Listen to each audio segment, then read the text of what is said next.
Tapi dokternya kok bisa ngasih itu, kenapa kok bisa cewek? Apa nggak lihat jenis kelaminnya? Apa nggak lihat?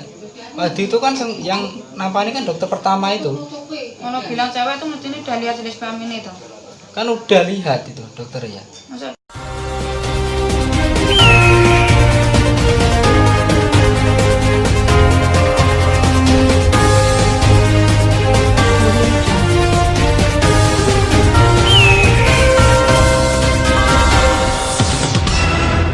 Heboh, fakta di balik bayi terlahir perempuan, meninggal laki-laki.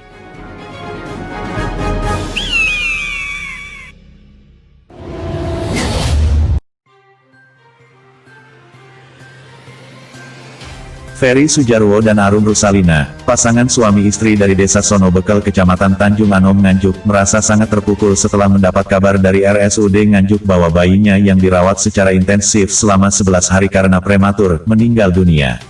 Sabtu, tanggal 29 Agustus tahun 2020. Yang membuat Ferry sekeluarga merasa janggal atas jenazah bayi tersebut adalah jenis kelaminnya, laki-laki. Sedangkan saat dilahirkan pada hari Selasa, tanggal 18 Agustus tahun 2020, bidan yang menangani menyatakan bahwa bayi tersebut adalah perempuan. Hal itu tertulis dalam surat keterangan kelahiran yang dikeluarkan RSUD Nganjuk, nomor 0061-SMSKL-08-2020, dan surat tersebut ditandatangani oleh bidan Tia Restina Wardani. Bayi tersebut diketahui lahir dalam kondisi kritis karena prematur, sehingga tim medis mengambil tindakan darurat memasukkannya ke dalam inkubator untuk mendapatkan penanganan secara intensif.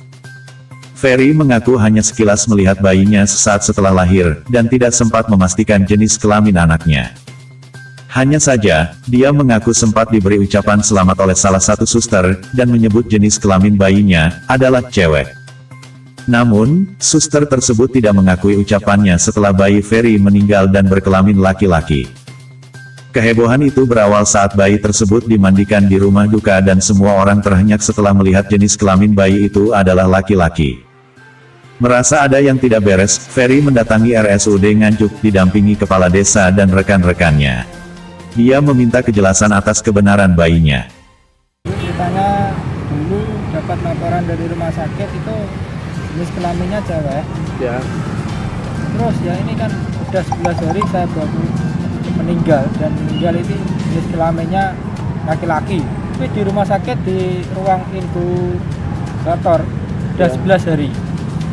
Di rumah sakit Pak, saya dikabarin di rumah sakit dibel sama susternya itu. Ya. Suruh datang ke rumah sakit sekitar jam 1:30. Ya. Kondisinya kritis. Terus saya datang ke rumah sakit, disampaikan oleh susternya kondisinya meninggal. Humas RSUD Nganjuk, Eko, menjelaskan hal tersebut adalah kesalahan administrasi penulisan yang tidak disengaja, dan masih dilakukan audit investigasi internal oleh tim etik RSUD Nganjuk untuk menyelesaikan masalah ini, dan akan membawa jenazah bayi tersebut untuk dilakukan tes DNA. Ini setiap besok kita katakan senin tenang, mungkin dengan kalau datang dari hasilnya tenang. Terus gini Pak, jadi itu nanti selanjutnya ini, karena di pihak keluarga kan tidak mau, menolak, merasa dirugikan, karena data yang diberikan dari rumah sakit awal perempuan, sehingga begitu tidak ada kondisi si bayi menjadi laki-laki, kondisi bayi ini kan sudah Saya ada koordinasi dengan pimpinan saya.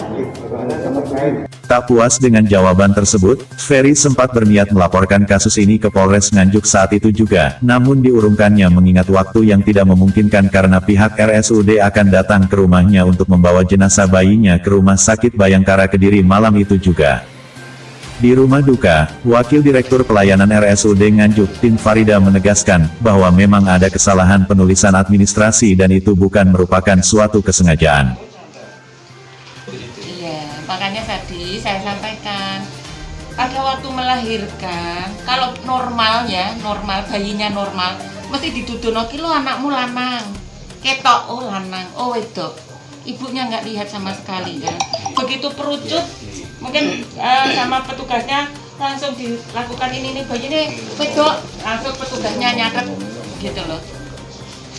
Karena bayi ini berada di tempat yang terisolasi dan nggak boleh sembarangan masuk.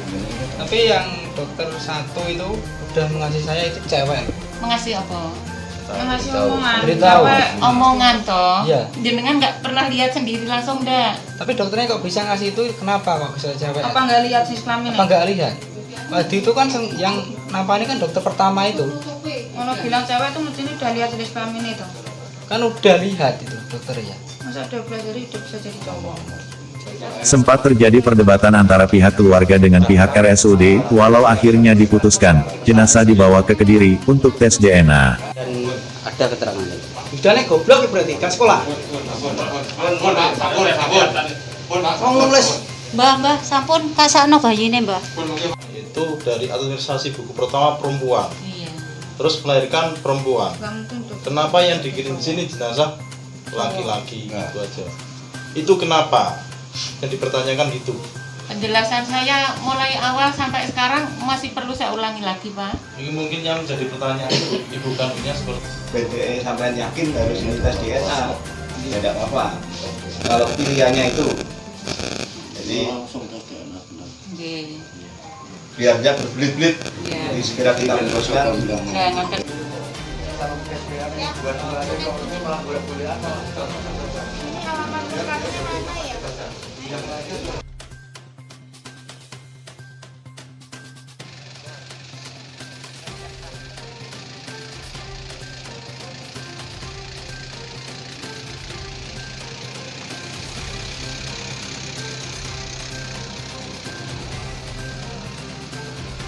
Keesok harinya, Minggu tanggal 30 Agustus tahun 2020, jenazah dipulangkan untuk dimakamkan.